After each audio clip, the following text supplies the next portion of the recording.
પારનેરા ડુંગર ગુજરાતના વલસાડ જિલ્લાના પારનેરા ગામમાં આવ્યો છે. આ ડુંગર 152 મીટર ઊંચો છે અને તેના 2 પ્રવેશદ્વાર છે, એક પારનેરા અને બીજું અતુલ તરફથી.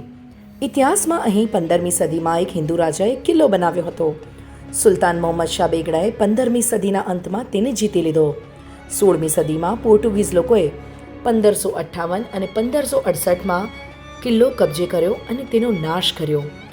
ઈસવીસન 1664 અને 1670 દરમિયાન છત્રપતિ શિવાજી મહારાજે સુરત પર હુમલો કર્યો. તેમના દળોએ પારનેરા કિલ્લામાંથી પસાર થઈને વિશાળ યુદ્ધ લડ્યું.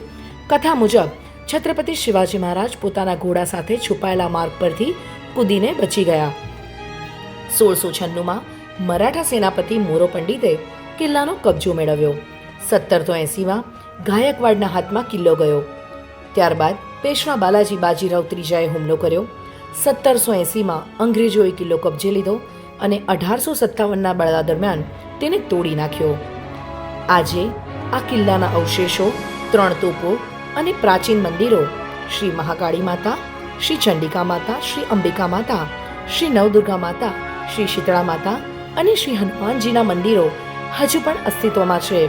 નવરાત્રી દરમિયાન અહીં વિશાળ મેળો યોજાય છે.